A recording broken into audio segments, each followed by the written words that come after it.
Jnana not having arisen as yet, hence speak of it as preliminary work, parakama. This preliminary work is a kind of mental activity which we shall classify later as a factor of absorption, jananga, kama.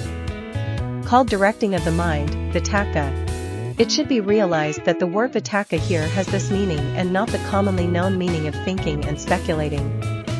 Concentrating in the manner described prepares the way for the automatic arising of knowledge and awareness of the length or shortness of the breathing and the like. When the breath is moving in and out and the mind is tied to it with mindfulness, the mind, as it were, moves in and out, following the breath.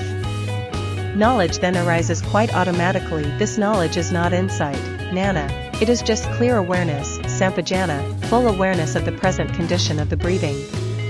In some texts, however, the word jnana is used for this kind of knowledge as well, a fact that has to be realized in order to avoid confusion. The word jnana has a wide range of meanings. It can mean knowledge of any kind at all, but strictly speaking applies to intuitive knowledge. The word jnana is overpopular, often being used where a weaker word would do. Some teachers classify even the awareness that I am breathing in long as a kind of jnana, all of which leads to unnecessary confusion. So knowledge arises right at the very beginning of the practice of anapanasati. No sooner does the meditator concentrate on breathing out long than he is aware I am breathing out long. The sequence of events during this concentrating on breathing is as follows. 1. After long practice and concentrating on the breathing, the meditator finally manages to concentrate successfully. As a result, there arises in him for the first time the wholesome mental factor of 2. Zeal, chanda. When zeal is present, the breathing appears longer than before. It also becomes finer, if not in the early stage of the arising of zeal, then in the later, and when the meditator, aided by the power of this zeal, establishes mindfulness for some time on this longer and finer breathing, he experiences 3. Gladness. The word gladness, pamuja, implies a lighter form of rapture, piti, a wholesome mental factor later to be ranked as one of the 5 important constituents of the first absorption. By the power of this gladness, the breathing becomes still longer and finer, and the mindfulness of the meditator is so firmly established that it just does not leave the object. The mind at this stage is therefore said to be 4. Air-originated. The term air-originated mind is used because the mind in this stage is conditioned exclusively by the breathing and concentrating on the breathing. It merely indicates that the mind has just become one-pointed, that is, fixed on one single object, and has attained this one-pointed condition by way of the breathing. After this there arises 5. Equanimity, upekkha, towards worldly objects. The various hindrances, vara, no longer disturb the mind. Equanimity is clearly manifest. Meanwhile 6. The breathing is replaced by a mental image, nimitta, called the acquired image, the animitta. This image is very clear to the inner eye in one form or another. The particular form it takes differs for different people. When this mental image has become well developed, it can be said that 7. Mindfulness has become automatic. It is manifest as a mental factor as well as fulfilling its function of concentration. Because mindfulness is operating uninterruptedly, there arises what is called sampajana, or full awareness. Here, however, we give it a new name and say that 8. Knowledge becomes manifest. Just what this means depends on the particular step of the practice in which the knowledge arises. In this, the first stage of the practice, the knowledge that arises is merely full awareness, which simply makes one aware of the fact that I am breathing out long, or I am breathing in long. 9. The body, kaya, becomes manifest also. The breathing is referred to as the body, kaya, being part of the physical body, rupa kaya, kama. A constituent of matter, though strictly speaking a mental body, namakaya, is manifest also. Consciousness and its factors, zeal, gladness, and so on, which are referred to as the mental body, namakaya, are all present. But since the practice in this step is only in its beginning stage, and since the meditator is only aiming at concentrating on the breathing, that is, on the physical body or rupa kaya, the word body, kaya, refers only to the physical body and in particular to the breathing. When the body, that is to say, the breathing is perceived, mindfulness is established and knowledge arises. Thus all three are present, and the meditator, or more precisely the mind of the meditator, has attained to 10. Complete success in establishing mindfulness of the body. This is achieved even here in stage 1 based only on concentration on the long breathing. In the first 3 of these 10 steps the length of the breathing passes through 3 phases. 1. The breathing is naturally long and slow.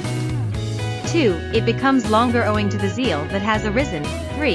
It becomes still longer on account of the gladness that arises after zeal. Another 3 modes of breathing may be recognized according as 1. The out-breath is long, or 2. The in-breath is long, or 3.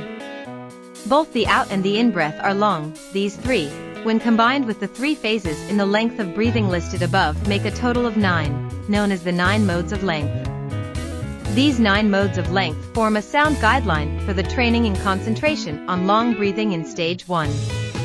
Stage 2, breathing out short. He knows I am breathing out short.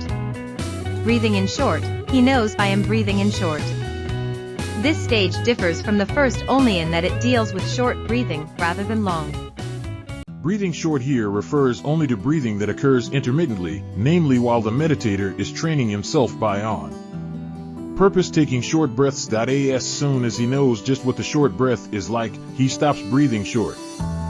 The terms short and long may be applied to normal breathing depending on one's choice of criteria. If a person realizes that his breathing is naturally shorter than that of the average man, he should recognize that as normal for himself. As his practice progresses, zeal and gladness will arise and gradually increase the length of his breaths. The various stages dealt with under long breathing will be attained one by one until all 10 are completed. Should short breathing occur during the practice because of fatigue, excitement, illness, fear, pain, or because of confusion in the initial stages, that short breathing should be observed and acknowledged as short. If it is not made much of, it will pass and not occur again. Once such short breathing has passed, there is no need to think about it again. If the meditator trains himself to breathe short as an experiment, the observing of the short breathing lasts only as long as the experiment. The real objective of training in short breathing to give the mind experience in dealing with the more difficult conditions, so that it will be equipped to attain concentration with every kind of breathing. To sum up, breathing short in stage 2 has been taught as a preparation for the short breathing that will occasionally occur of itself. It is also used as a means of observing and comparing the characteristics of long and short breathing. When the meditator has understood well both kinds of breathing, he will be equipped to attain full concentration without hesitation regardless of whether the breathing is short or long. Normal breathing changes in response to various natural factors such as zeal.